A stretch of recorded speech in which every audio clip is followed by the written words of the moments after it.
안녕하세요. 성경을 가르치는 목사 우현준입니다.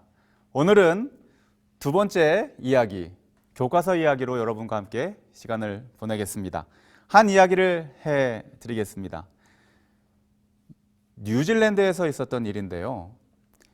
이 할아버지가 60세인데 태어나던 해에 같은 동네에서 오랜 평생을 살아온 친구와 명찰이 바뀌면서 엄마 아빠를 영원히 평생을 60살이 될 때까지 가족이 바뀌어서 사는 이야기가 신문에 게재되었습니다. 60 환갑이 되어서 환갑잔치를 하다가 두 친구가 이런저런 얘기를 하던 중에 야, 나 생각에는 니네 삼촌이 나랑 너무 닮았다. 그랬더니 반대로 있던 친구가 나 생각에는 너네 부모님은 너네 식구들은 너 빼고 다 심장질환이 있는데 너는 건강하지 않냐? 근데 난 요즘 심장이 아파가지고 너무 고생을 한다. 이런 얘기를 서로 주고받다가 너가 오히려 우리 집에 더 맞는 사람 같다. 내가 오히려 너네 집에 더 맞는 사람 같다. 서로 이렇게 하다가 결국은 확인을 하게 되어서 자신이 평생 살아온 사실로 믿고 있었던 형제, 자매, 부모가 뒤바뀌어 있다는 사실을 알게 된 것입니다. 그래서 자기를 낳아준 엄마를 만나가지고 이렇게 놀라워하는 거예요. 엄마도 다행히 엄마만 살아계신데 엄마도 돌아가시기 전에 진실을 알게 된 것입니다. 여러분, 사실과 진실의 차이가 무엇인지 아십니까? 사실은 이 사람이 60평생 살아오면서 알고 지냈던 것이 사실입니다. 진실은 무엇일까요? 그 사람이 잘못된 사실 속에 살다가 결국은 자기 친엄마가 누구인지를 알게 되는 것이 그것이 진실입니다. 여러분, 진실은 사람으로 하여금 어떻게 살아야 하는지, 어떻게 살아야 바로 살 수 있는지에 대해 가르쳐 주는 것입니다. 그러나 대부분의 사람들은 눈에 보이는 사실에 집중하게 되죠. 오늘은 교과서 이야기, 성경과 여러분들이 공부하는 교과서를 비교하면서 사실에 입각한 교과서와 진실을 이야기하는 교과서에 대해서 함께 이야기를 나누겠습니다. 여러분, 자전거 좋아하는 친구들이 있나요? 아니면 자전거만 보면 몸서리 치는 친구들이 있나요? 혹 수영 잘하는 친구들이 있나요? 아니면 수영하면 물만 쳐다봐도 두근두근하고 무서운 친구들이 있나요? 이것을 목사님은 진리로 이야기를 하고 싶습니다. 자전거, 이 두 바퀴가 일직선으로 되어 있는데 그것을 사람이 앉아가지고 넘어지지 않고 빠른 속도로 이동할 수 있는 것. 그 원리, 자전거를 타는 진리를 깨달은 사람은 자전거만 보면 너무 타고 싶은 거예요. 자전거는 우리에게 굉장히 유익한 것입니다. 그러나 자전거 타는 진리를 터득하지 못한 사람은 자전거 자체가 나에게 너무나 힘겹고 무거운 짐이 되는 것입니다. 그걸 타라 그러면 두려운 것입니다. 수영도 마찬가지입니다. 수영을 잘 배워서 굉장히 수영에 자신이 있는 사람은 물만 보면은 그냥 뛰어들고 이 수영하고 싶은 것입니다. 하지만 수영하는 법, 물에 뜨는 그 원리, 그 진리를 깨닫지 못한 사람은 깊은 물만 보면은 심장이 벌렁벌렁하고 두근거리는 것입니다. 수영장 가자 그러면은 뭐 수영복 입는 그 핏 때문뿐만이 아니라 뭐예요? 일단 물이 두렵고 가기 싫은 것입니다. 이와 같이 진리를 깨닫는 것, 원리를 바로 아는 것은 삶을 전혀 다른 삶을 살게 하는 이 원리가 되는 것이죠. 그 원동력이 되는 것이죠. 여러분, 그렇다면 교과서, 학교에서 공부하는 그 내용들은 무엇을 추구하고 있을까요? 바로 삶의 진리를 가르치기 위한 것입니다. 그래서 목사님이 다녔던 목사님 모교 삼육대학교의 여러분 교훈이 무엇인지 아십니까? 바로 진리, 사랑, 봉사입니다. 학교에서 가르치고자 하는 첫 번째 그 가치가, 핵심 가치가 무엇이냐면 바로 진리라는 것입니다. 우리나라의 여러 명문대학 중에 유명한 한 대학인 서울대학교도 이야기하기를 진리는 나의 빛이라고 이야기합니다. 모든 학교의 가장 기본적인 이 목적과 원칙은 학생들에게 삶의 진리를 가르쳐 주겠다는 것이죠. 성경도 마찬가지입니다. 디모데후서 3장 16절에 보면 모든 성경은 하나님의 감동으로 된 것으로 교훈과 책망과 바르게 함과 의로 교육하기에 유익하니, 이 성경도 진리를 교육하기 위해서 기록되어졌다고 스스로 이야기하고 있습니다. 그렇다면 과연 진화론 사상이, 우리가 지난 시간에 나누었던 것처럼 진화론 사상에 입각한 교과서와 학교에서 우리가 공부하는 교과서와 창조론을 기본으로 하고 있는 성경, 이 교과서와 성경을 비교할 때에 과연 어느 것이 사실을 이야기하고 있고 어느 것이 진실을 이야기하고 있는지 우리가 알아봐야 하는 것입니다. 오늘 강의의 대부분의 내용은 여러분 잘 아시는 별새꽃돌 자연탐사관에서 발간한 잃어버린 역사, 그 회복을 위한 시작이라고 하는 책의 내용을 발췌해서 여러분들에게 소개해 드립니다. 이 책은 목사님이 젊은 시절에 출간된 책이에요. 그리고 목사님에게 개인적으로 신앙에 큰 도움을 준 책입니다. 이게 이제 근래에 들어서 새로운 우리 세대인 청소년들에게 새롭게 재편집되어서 출간될 거라고 이렇게 이야기를 들었어요. 이 책이 새롭게 출간되면 필독서입니다. 여러분들에게 추천합니다. 꼭 여러분 구입해서 읽어보시기를 바랍니다. 그러면 오늘 교과 내용으로 한번 들어가 보도록 하겠습니다. 지난 시간에 우리가 이야기 나누었듯이 인류의 기원에 대해서는 우리가 벌써 이야기를 마쳤어요. 진화론은 우리의 조상이 이렇게 될 것이다. 그리고 그 끝은 물음표로 끝난다. 그러나 창조론은 명확하게 언제 어떻게 무엇을 만들었는지에 대한 그 모든 내용이 창세기 1장과 2장 성경의 맨 첫 장에 이미 기록되어져 있고, 그 다음에 인류의 족보도 그 이상은 에노스요, 그 이상은 셋이요, 그 이상은 아담이요, 그 이상은 하나님이라 해서 우리 인간이 단순히 인간의 존재로 끝나는 것이 아니라 신의 후손이라는 사실을 성경은 창조론을 통해서 이야기하고 있죠. 다음 내용으로 넘어갑니다. 과학에 대한 내용을 좀 더 살펴보겠습니다. 여러분, 지구에 이 화석들이 있습니다. 땅에 묻혀있는 화석들을 우리가 많이 보게 되는데요. 이 화석들이 생겨난 과정을 과학책과 성경책은 전혀 다르게 이야기합니다. 솔직히 말씀드리자면 성경은 화석 만들어진 얘기를 성경 스스로 이야기하지 않아요. 화석은 이렇게 만들어졌다라고 이야기하지 않습니다. 그러나 성경의 내용을 볼 때 이렇게 했기 때문에 화석이 만들어졌구나 라고 하는 것을 알게 해주는 것이죠. 한번 보십시다. 성경은 창세기 7장 10절에서 12절 19절에 홍수가 땅에 덮이니 큰 기품의 샘들이 터지며 하늘의 창들이 열려 40주야를 비가 땅에 쏟아졌더라. 물이 차서 높은 산들이 다 덮였더니 라고 해서 노아 홍수가 일어나서 지구 전체가 물로 한번 쉐이킹된 것에 대한 설명을 딱 창세기 7장에 이야기하고 있습니다. 이런 과정 가운데에서 화석이 어떻게 형성되느냐, 교과서의 내용을 봤더니 화석은 빠른 시간 내에 고온 고압으로 엄청난 열과 엄청난 압력으로 화석이 생성되는데, 이것이 단순히 그것으로 끝나는 것이 아니고 지구 깊은 중심에 흐르고 있는 이 마그마라고 하는 점성 물질이 더해질 때에만 이와 같은 화석들이 형성될 수 있다라고 이야기하는 것이죠.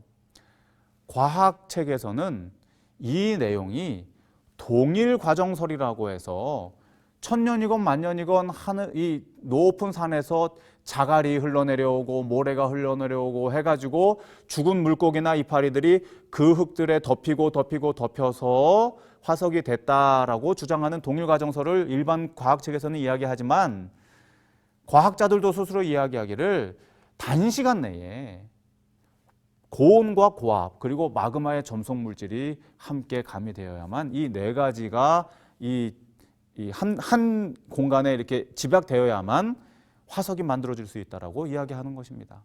따라서 교과서는 서로가 모순이 되는 것이죠. 반대로 성경은 그럴 가능성이 충분히 생길 수 있었다는 것을 노아의 홍수를 통해서 이야기하는 것입니다. 큰 기품의 샘들, 이거는 지하 안반수들을 얘기하거든요. 막 수백 미터에 있던 물들이 빵 뿜어져 나오면서 그 지구 표면에 있던 식물과 동물들이 삽시간에 깊은 이 지하로 곤두박질 치면서 빠른 시간 내에 엄청난 압력과 그 다음에 지열이 있잖아요. 마그마 가까이 가면 뜨겁잖아요. 그 고온과 그리고 마그마와 만나서 이런 것들이 형성될 수 있다는 것입니다. 이것을 우리는 과학적인 이 표현으로는 대격변, 지구가 엄청나게 고생한 일이 있었다는 대격변설을 이야기하고 있습니다. 이 과학에는 두 가지 이야기가 있는데 바로 무엇이죠? 동일과정설과 대격변설이 있는데, 성경은 이 노아의 홍수를 통해서 대격변설을 지지하고 있습니다. 다음 내용으로 넘어가 보겠습니다. 지층입니다. 화석이 생기고 나서 이 화석이 생기면서 지층들이 형성이 되는데요. 창세기 8장 1절에 3절에 보면 하나님이 바람으로 땅 위에 불게 하심에 물이 감하였고 물이 땅에서 물러가고 점점 물러가서 40일 동안 밤낮으로 비가 내린 다음에 비가 내리기 시작한 때부터 1년 동안 지구는 물에 갇혀 있었어요. 그러다가 바람에 의해서, 여러분 아시죠? 무역풍, 편서풍 이런 걸 통해서 양극점으로 물들이 이제 흩어지게 되었고, 성경의 표현대로 하면 바람을 불게 하셔서, 그다음에 욥기서에 보면은 양극에 얼음을 얼리셔서 그 물들을 잡고 계신다라고 표현을 하고 있거든요. 이렇게 해서 지구의 땅덩이들이 이제 이 표면을 드러내게 되는 것입니다. 그렇게 되면서 형성된 지구의 이 지층의 모양이 보면은 제일 밑에는 이렇게 과립질로 굵은 것들, 안반이라든가 이런 바위, 그 위에는 자갈돌들, 그 위에는 흙들, 그리고 그 위에는 고운 모래들이 형성이 되는 것이죠. 여러분 어릴 적에 소꿉놀이를 해본 친구들은 알겠지만은, 우리가 이 요구르트 병에다가 뭐 이렇게 국이다 이러면서 흙으로 이렇게 타가지고 놓고 그 다음날 와서 보면은 이 흙들이 이렇게 가라앉아 있고 물과 분리되어 있는 모습을 보잖아요. 그런데 이렇게 손가락으로 이렇게 파보면 제일 위에는 굉장히 연한 진흙으로 되어 있고, 파면 팔수록 그 안에 굵은 모래들이 형성되어져 있죠. 요구르트병 안에서 대격변이 일어난 것이죠. 놔두면 그렇게 되는 것입니다. 마찬가지로 지구가 그런 과정들을 겪어서 지층을 형성하게 되었다는 거예요. 근데 아까도 말씀드렸듯이 과학 교과서에서는 이런 대격변설을 지지하기보다는 같은 지역에서 계속적으로 퇴적이 되어서 토양의 내용물이 시대에 따라 이렇게 형성되게 되었다라고 이야기를 하는 것이죠. 동일 과정설을 이야기하는 것입니다. 근데 목사님은 이게 이해가 안 돼요. 1000년 있다가 돌산이 흑산으로 바뀌고 1000년 있다가 흑산이 모래산으로 바뀌고 하진 않잖아요. 바위산은 여전히 바위산입니다. 1000년 만년이 지나도.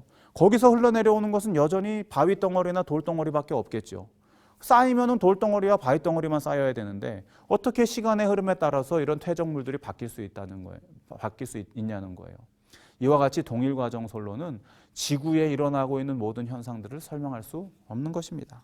그러나 정확하게 성경은 이 한 가지 사건을 통해서, 노아 홍수의 이야기를 통해서 지층과 화석의 이야기들을 한꺼번에 다 해결해 주는 것이죠. 성경 어떻습니까?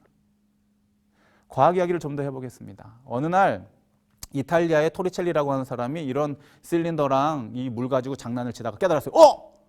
공기가 무게가 있네. 여러분 공기가 무게가 있는 거 아셨어요? 우리가 일반적으로 생각하지 않으면 잘 몰라요.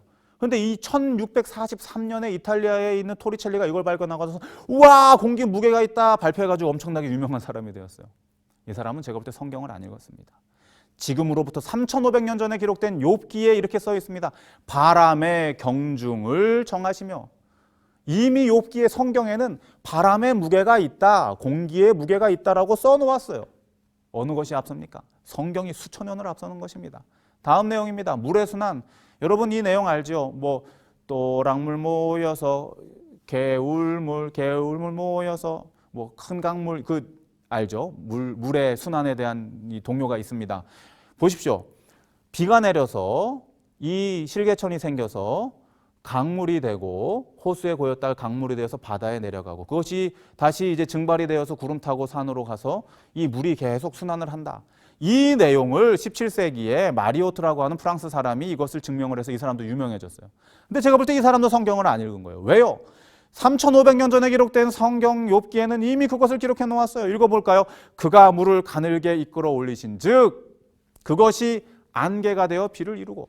아주 자연스럽게 이것이 이미 이렇게 구성되어져 있다. 창조의 원리가 이렇다라는 것을 성경은 기록해 놓은 것입니다. 성경이 수천 년을 앞서는 것입니다. 우주 공간도 마찬가지입니다. 1981년에 미국 천문대가 북두칠성 뒤쪽을 이렇게 북극성인가요? 북두칠성이네. 북두칠성 뒤쪽을 쫙 보다 보니까 아무것도 안 보이는 거예요. 뭐지? 하고 계속 살펴봤더니 뭐가 있는 거예요? 그 안에 3억 광년. 3억 광년이라고 하는 어마어마한 그 거리에 아무것도 없는 허공을 발견하게 된 거예요. 그걸 발표해가지고 뭐 우주과학에 난리가 났습니다. 욥기에는 단순히 이렇게 써놨어요. 그는 북편 하늘을 허공에 펴시며 땅을 공간에 타시며. 북편 하늘은 허공이다. 성경은 기록해 놓은 것입니다. 의학으로 가볼까요? 사람이 난지 8일 만에 이거 얘기하면 우리 여학생들 이러고 남학생들은 막 이렇게 할 수 있는데 포경수술해야 된다고 성경에 나와요. 사람이 태어난 다음에 8일 만에 포경수술해야 가장 좋다 이렇게 성경에 써놨어요. 그래가지고 많은 사람들이 이건 너무 비인륜적이다. 갓난 애기, 말도 못하는 애기를 포경수술해서 그 얼마나 고통스러울까. 나중에 1935년에 이 코펜하겐의 담 박사가 발견을 했어요. 사람이 태어난 다음에 8일째 되는 날이 혈액을 응고하기에 가장 좋은 비타민 K가 가장 많이 형성되면서 이날이 사람 평생에 수술하기 가장 좋은 날이다 발견하게 되었어요. 수세기 전에 1347년도에 이탈리아에 큰 흑사병이 와가지고 많은 사람들이 죽었습니다. 치료하던 의사들도 죽었어요. 그래도 도저히 안 되겠다. 이거는 신의 심판이다. 성직자들에게 물었습니다. 어떻게 하면 좋냐? 그랬더니 그들이 레위기서의 말씀대로 병 있는 사람들은 분리시켜라. 성 밖으로 내놓은 다음에 이 병이 진정이 되었습니다. 무균수를 여러분 아세요? 우리 의학 드라마 같은 거 보면은 온 몸을 씻고 닦고 글러브 끼고 이렇게 해서 수술하죠. 예전에는 사람들이 그 내용을 몰라가지고 그냥 막 수술했어요. 많은 사람들이 그것 때문에 전염되어서 죽었습니다. 성경의 원리를 따랐을 때에 유출병, 피 묻힌 사람은 반드시 손을 씻어야 깨끗해진다. 이것에 따라서 의학에서 무균수를 받아들이게 되었고 그 이후로 많은 사람들의 생존율을 높이게 되었습니다. 여러분, 성경은 모든 것을 앞서갑니다. 모든 학문을 앞서가는 것입니다. 시간이 벌써 16분이 지났지만 요거 하나를 꼭 보고 싶어요. 수학도 성경이 수학 이론보다 훨씬 더 넘어선다는 것을 우리가 보게 되는데요. 이 피라미드가 왜 수학과 관련이 있느냐? 건축학은 수학과 밀접한 관계가 있습니다. 하나라도 오차가 있으면 건축물에 문제가 생기기 때문에 수학과 건축학은 굉장히 밀접해요. 여기 세 가지 피라미드가 있습니다. 어느 피라미드가 가장 오래된 피라미드일까요? 당연히 보기에 다 허물어져가는 이 피라미드가 가장 오래된 피라미드라고 생각하기 쉽습니다. 그런데 정반대예요. 가장 오래된 피라미드가 가장 멀쩡한 피라미드가 가장 오래된 피라미드입니다. 그 다음 피라미드, 그 다음 피라미드. 이것은 무엇을 보여주냐 하면 인간의 건축 기술이 날이 갈수록 쇠퇴해졌음을 증거하고 있는 피라미드의 모양입니다. 이거 우리가 어떻게 이해하면 좋을까요? 창세기 11장의 바벨탑 사건을 보면 우리가 이해할 수 있어요. 동방으로 옮기다가 신할 평지를 만나 성과 대를 쌓아 대 꼭대기를 하늘에 닿게 하여 수천 년 전에 과학의 이론으로 말하자면은 청동기 이전의 신석기 시대에 빤스만이 꼴 하면서 다니는 유인원들이 지은 건물이 이때에 맞는 그 시대의 건물인데 창세기에 보면은 그 건물들이 어떻게 돼 있다고요? 하늘에 닿을 만큼 꼭대기에 닿을 만큼 지었다는 거예요. 과학의 인류의 진화랑은 전혀 반대로 역행하는 내용을 이야기하고 있죠. 그러나 성경은 명확하게 이렇게 이야기하고 있는 것입니다. 이미 오래전에 인류는 이와 같은 건축물들을 기록할 수 있는 능력이 있었다. 여러분 어떻습니까? 성경은 모든 학문 위에 뛰어난 것입니다. 그래서 성경은 우리에게 이렇게 말합니다. 요한복음 17장 17절 함께 보실까요? 저희를 진리로 거룩하게 하옵소서. 아버지의 말씀은 진리니이다. 여러분 오늘은 여기까지 하겠습니다. 다음 시간은 그 이후로 오늘은 그 자연계 이 내용들만 다뤘어요. 다음 시간에는 인문계 이 교과서와 성경을 비교하면서 우리가 함께 내용들을 살펴보겠습니다. 여러분 다음 시간에 만나요. 안녕.